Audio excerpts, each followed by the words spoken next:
It's Thursday, August 24th. I'm Priyanka Arabindi. And I'm Juanita Tolliver, and this is What a Day, the podcast that's giving a toast to 20 years of pumpkin spice lattes. Yes, it is PSL season, baby. They are back at Starbucks starting today. I don't want to hear a peep about how it's too early. The only thing better is a PSL from a unionized Starbucks because, yes, hell yeah, we want the workers respected. Absolutely.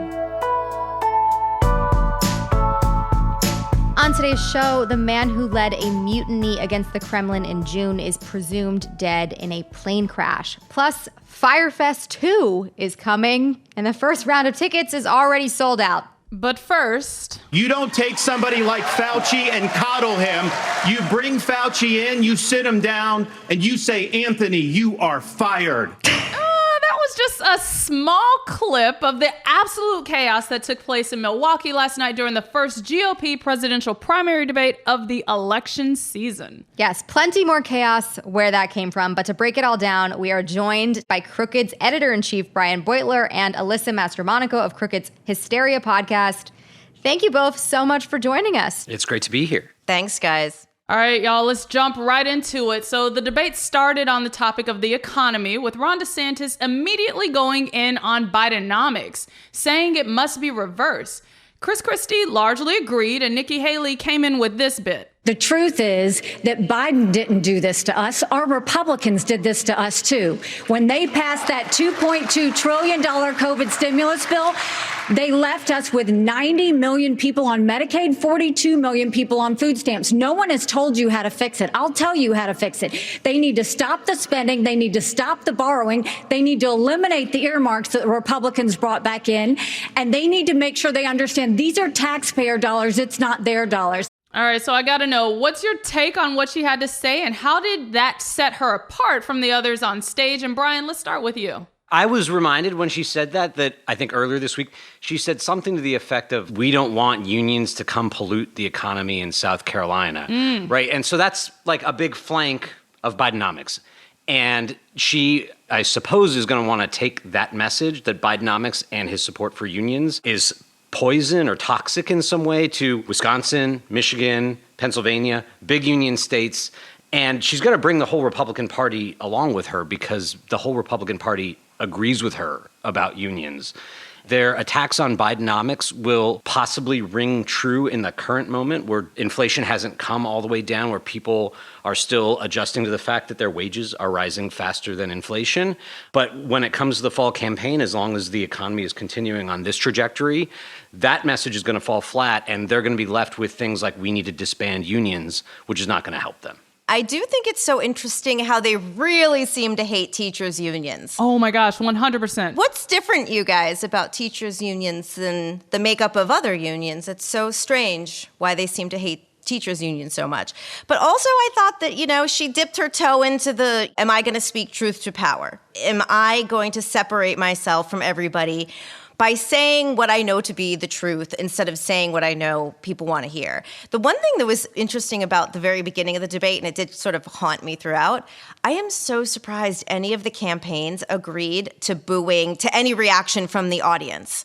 It would have helped Trump. If Trump were at the debate, his people would have been like, yes, yes, yes, we want it, and they would have got it. But it just seemed so strange to me that any of them would have wanted the reaction. It's a very vocal crowd. Yeah. Very interactive. Very interactive. I was like, oh my God, you guys. Half the time you couldn't even tell what they were actually doing. You're like, are they cheering? Are they booing? What are they doing? But it was fun because you got to hear like what they booed and what they cheered. And they would cheer things like the January 6th insurrection and like handing Ukraine to Vladimir Putin. Right. Even without Trump there to kind of egg them on, they know what their cues are, and it's those things. Certainly. Another big issue that came up last night was climate change. Let's take a listen to Vivek Ramaswamy on what he had to say. The climate change agenda is a hoax. I believe right before that he said he was the only candidate on that stage who was not bought and paid for, and then came out with that. So what were some of the responses to that question in general that stood out to you from the debate? Alyssa, let's start with you this time. I think it's incredible to watch an entire stage of people get up there and just say that climate change isn't happening. I wasn't sure what I was going to get out of watching this debate. Vivek is terrifying. Yeah. Wholly terrifying. And I did not know that going into the debate. Nor did I. Yeah, he definitely let us know tonight. Can I set the record straight about what he literally said, which Yes, is that please. I'm the only person on the stage who isn't bought and paid for, so I can say, without any kind of like fears about who's like going to come back at me that climate change is a hoax. The only people in the world who say climate change is a hoax are like deep conspiracy theorists and people who are bought and paid for. Right. You do not get Period. money in the world for saying climate change is real or that you want to raise the carbon tax. Like nobody pays you money to say that. It's actually the other way around.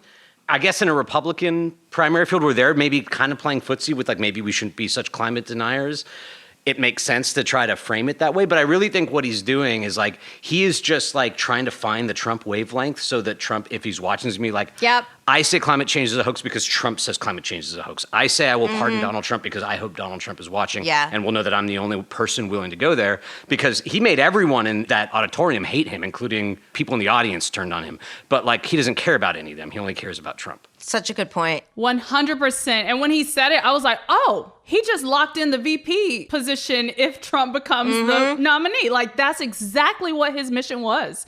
And he delivered, like you said, Alyssa, terrifyingly well. All right, let's pivot now down to the moment when Fox cut to a live view of the Fulton County, Georgia jail last night and asked candidates if they would still support Donald Trump as their party's nominee, even if he was convicted of election interference in the state. You all signed a pledge to support the eventual Republican nominee. If former President Trump is convicted in a court of law, would you still support him as your party's choice? Please raise your hand if you would. So the hands went up, and then Ramaswamy defended Donald Trump, going so far as to say this. President Trump, I believe, was the best president of the 21st century. It's a fact. So it seems like while DeSantis didn't use that leaked debate strategy, defend Trump, be on his side, stand up for him, clearly Ramaswamy did. So let's talk about that. Brian, you first. What's your reaction to that? What I found a little disappointing about that section is that I think that there was an opportunity, and like Asa Hutchinson kind of took it, and Chris Christie kind of took it, to say this is all wrong. What Donald Trump did was wrong, even if you don't think that he should go to prison for it.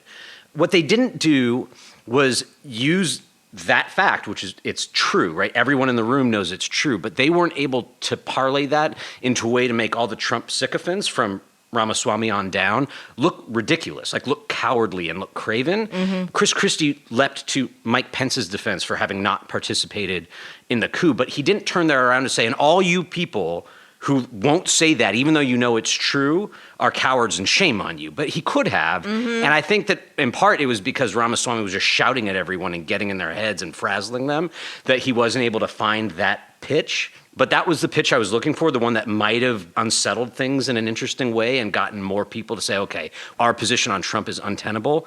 But it never really happened. All throughout this debate, I kept like drifting into different television shows. Like it felt like Succession. I kept hearing people speak in like Martin Sheen's voice. I'm like, maybe if they sounded like Martin Sheen, they'd sound smart. But mostly I thought that last part was the real like Thelma and Louise, Mike Pence and Chris Christie are like, we're going over the cliff together. But like they hit the brake right before they got to the edge of the cliff. Failure to follow through, yeah. They were super dramatic. They were like, let's go. And then they were like, like they all had an opportunity and they totally squandered it because they're like pussies, I guess. Name it. Yeah. That's what happens when you get me in my pajamas, you guys. She said it. I just agree. Yeah.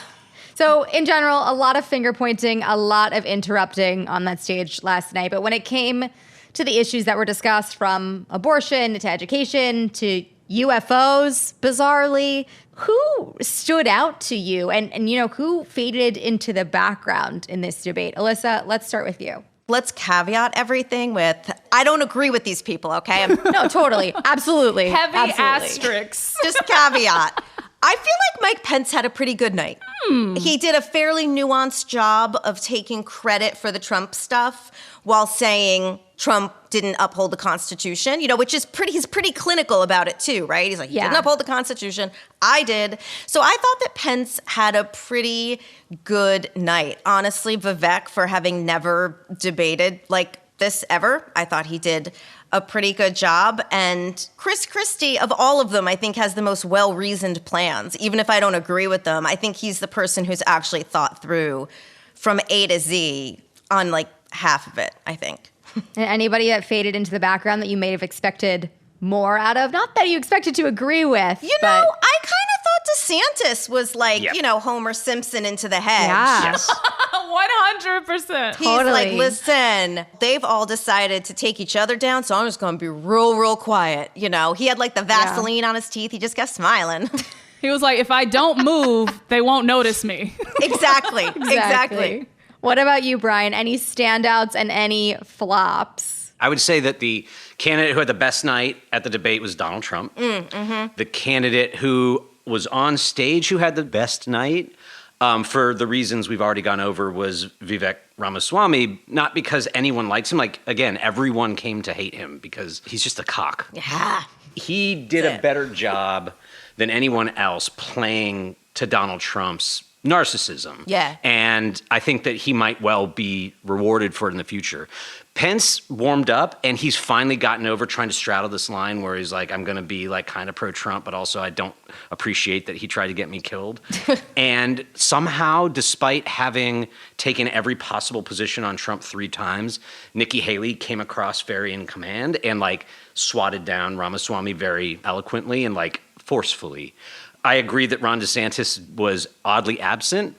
And I got to say that Doug Burgum like makes me think that at some point in our lifetimes, we could have just kind of normal political debates from time to time. Okay, And Brian. it wouldn't be so bad. And it would be like hokey small town Republican versus like big city Democrat.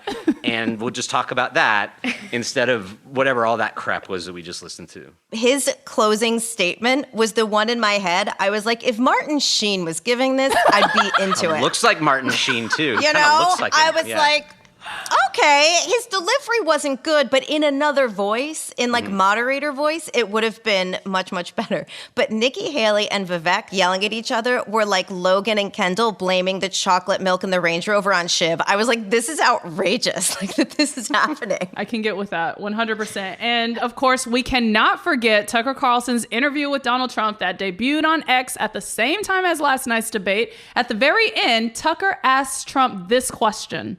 Do you think we're moving towards civil war? There's tremendous passion and there's tremendous love. You know, January 6th was a very interesting day because they don't report it properly. I believe it was the largest crowd I've ever spoken before. This is one of the many unhinged things that came out of that interview. So, Brian, starting with you, how much will these debates matter to Republican primary voters when Trump looms large, does his own thing, and still finds a way to always bring the spotlight back to him? I just think that the challenge for Republicans is like, what do you do when there's somebody in the race who everyone knows shouldn't be president again, shouldn't be the candidate again, but he's polling at 60%, which means unless some part of that dynamic changes, they're all going to lose, right? None of them is going to become president. People like Christie and Asa Hutchinson need to figure out how to break this collective action problem that they have so that there's more people in that field talking about how big of a disaster this is going to be. But like, Trump didn't show up in part because he was scared. Yeah. He was scared of Chris Christie. That was a big reason he didn't show up. And correct me if I'm wrong, I don't think at any point anyone on the debate stage pointed out that he's a coward. He ducked the debate because he's scared. No. Nobody. No one said that. It's the sort of thing where if you get 4 or 5 of the people who are polling at 20, 10, 5% to say the same thing, and it just becomes like the lore among the other candidates, you might be able to chip away at that. But if he's at 60% and they're not doing anything to try to undermine that, then the dynamic is not going to change, right? Like something else would have to intercede to make his numbers come down. And unless he gets convicted of a crime and goes to prison, I'm not sure what that would be. Well, they would still ride with him, though. They made that clear tonight. Alyssa, jump in on this. What do you think? If I were these Republicans all on the stage, I would just get together and figure out a way to antagonize Trump to violate the terms of his bond. Like, what are they doing? You guys, there's some low-hanging fruit here, and they are not picking it up. I'm like, guys, what are you doing? This is so easy. Yeah, I guess they're all thinking about the next job, whether it's president or cabinet secretary or vice president or whatever else. Totally. If they just accepted, I'm never going to be president, and it's possible that on a kamikaze mission, I might never have a senior job in Republican politics again. But I might be able to help Republicans nominate somebody like Doug Burgum so that the party doesn't just eat itself alive, or so that we don't end up with a second Trump term and whatever that would bring the United States. a lot is possible. They just can't make themselves do it because if they lose his supporters, they don't get that job. Mm-hmm. Yeah, sadly, only 2 out of the 8 people on stage last night had that kind of altruistic approach, though. Yeah. So, yeah. It's weird to call Chris Christie civic-minded, but there is something civic-minded about what he's doing. Thank you. That is Alyssa Mastromonaco of Crooked's Hysteria podcast and Crooked's editor-in-chief, Brian Beutler. Thank you both so much for joining us. Always a pleasure to chat with both of you. This was fun. Thanks. Thanks, guys. The next Republican presidential debate is on Wednesday, September 27th from the Ronald Reagan Library in Simi Valley, California, where I'm sure they will only have good things to say about being in that state. That is the latest for now. We'll be back after some ads.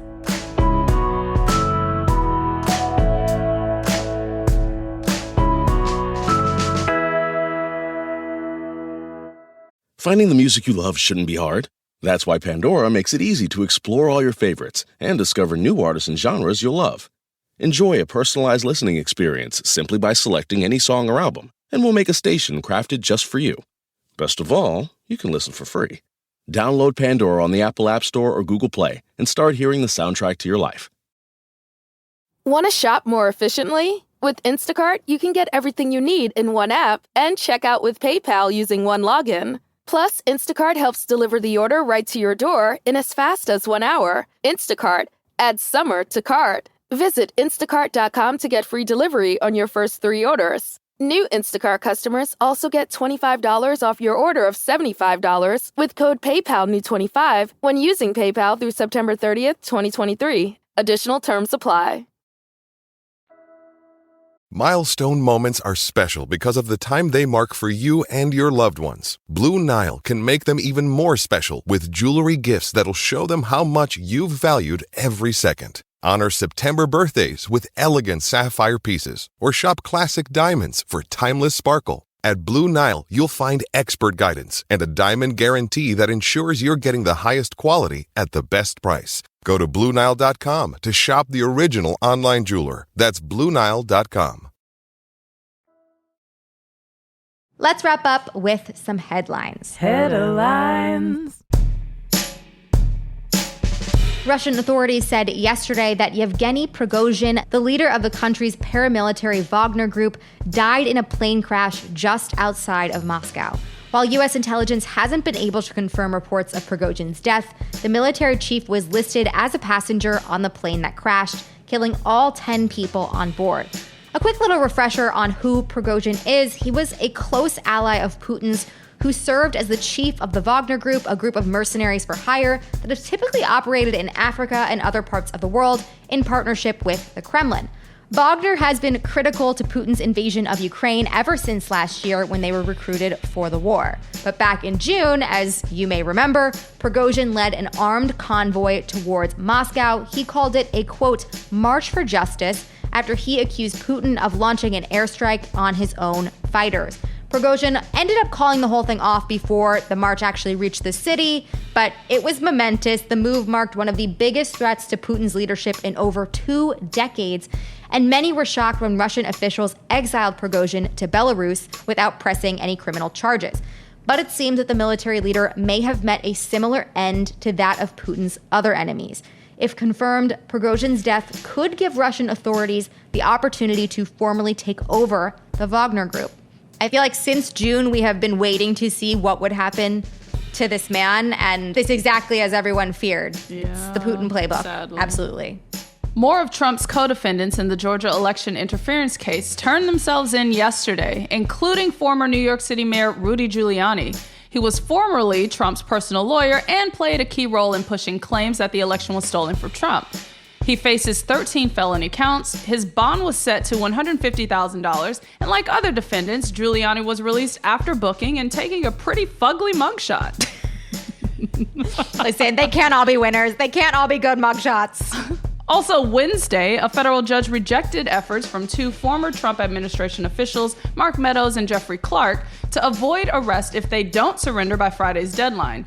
Several other defendants have already surrendered to Fulton County authorities ahead of Friday's deadline, including lawyers Kenneth Chesbrough, Sidney Powell and Ray Smith, former chairman of the Georgia Republican Party David Schaefer, attorney Jenna Ellis, and others. As a reminder, Trump plans to surrender at the Fulton County Jail today, and one website is already taking bets on his mugshot, from if he'll smile to his weight at booking. Okay, let's be real. No body shaming allowed. Yeah, we're not body shaming the man. Like, it doesn't matter what he does, smile or frown, with that overhead angle and that overhead lighting, he's gonna look horrid. It is what it is. Well, I fear like he's gonna come out of it like he always does. Like, I feel like he's gonna be smiling. I feel like it's gonna be a double thumbs up. I feel like it's gonna be on a t-shirt by the end of day. Yikes.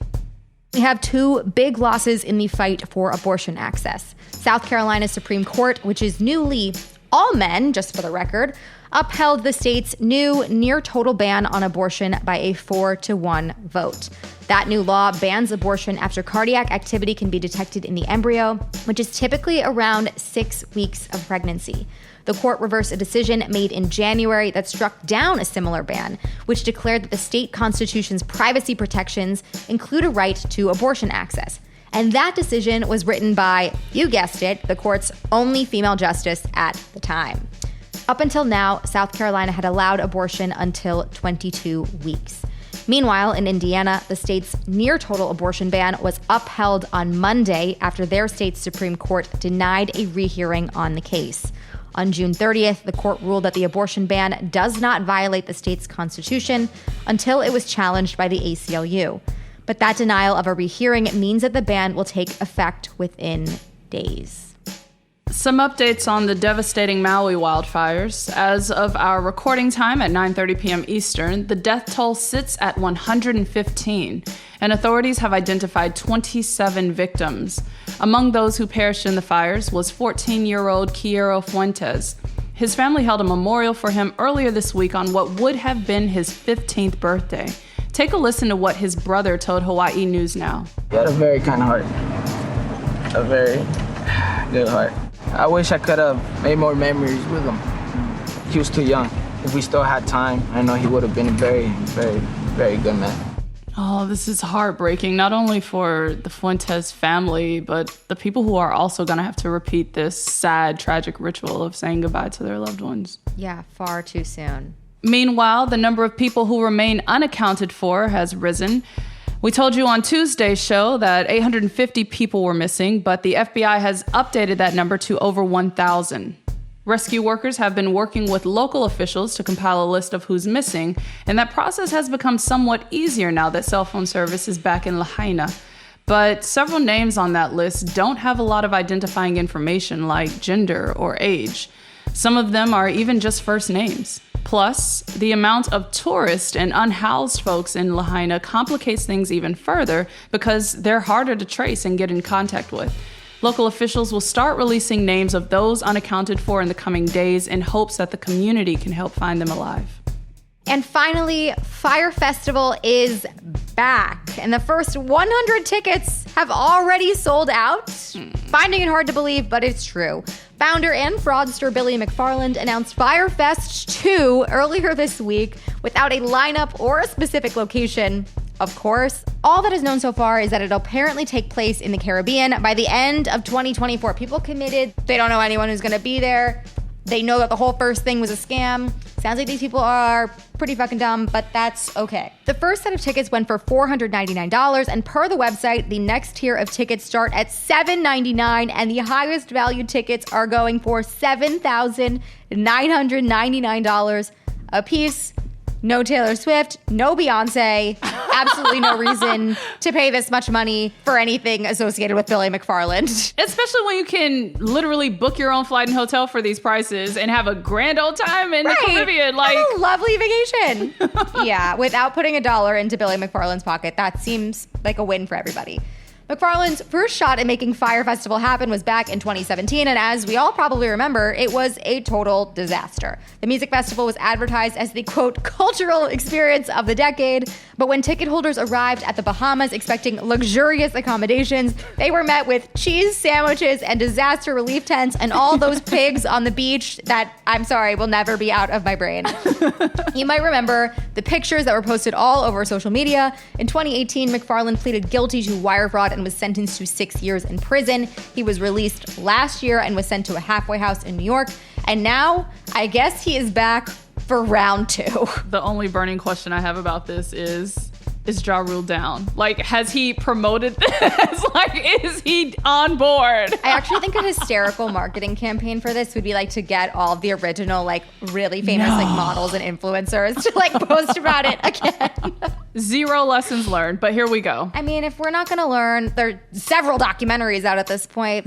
I don't know. You might deserve to get scammed by Billy McFarland. And those are the headlines. One more thing before we go. Experience doesn't pay the bills, y'all. That's this week's topic on Work Appropriate. Join host Ann Helen Peterson as she sits down with the writer of the Starting Out newsletter, Alice Wilder, to talk all about internships, the benefits, free versus paid, and more. Listen to this episode and other work-related conversations every Wednesday, only on Work Appropriate, wherever you get your podcasts. That is all for today. If you like the show, make sure you subscribe, leave a review, douse out Fyre Fest, and tell your friends to listen. And if you're into reading and not just what's gonna be on the menu for Fyre Fest 2 like me, What a Day is also a nightly newsletter. Check it out and subscribe at crooked.com/subscribe. I'm Juanita Tolliver. I'm Priyanka Arabindi. And PSL me ASAP. I love a PSL. You're so into this. It's nice to get excited about things. For all the haters out there, right, just try it. Being excited about things feels good.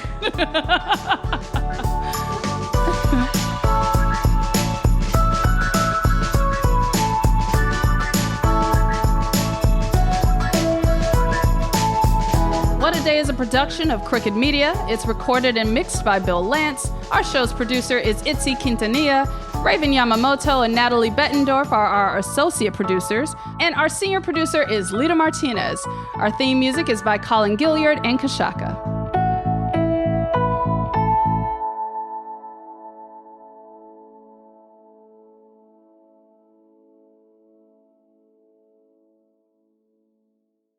Pandora makes it easy for you to find your favorite music. Discover new artists and genres by selecting any song or album, and we'll make you a personalized station for free. Download on the Apple App Store or Google Play and enjoy the soundtrack to your life. Angie's List is now Angie, and we've heard a lot of theories about why. I thought it was an eco move. Fewer words, less paper. No, it was so you could say it faster. No, it's to be more iconic. Must be a tech thing. But those aren't quite right. It's because now you can compare upfront prices, book a service instantly, and even get your project handled from start to finish. Sounds easy. It is, and it makes us so much more than just a list. Get started at Angie.com. That's ANGI, or download the app today.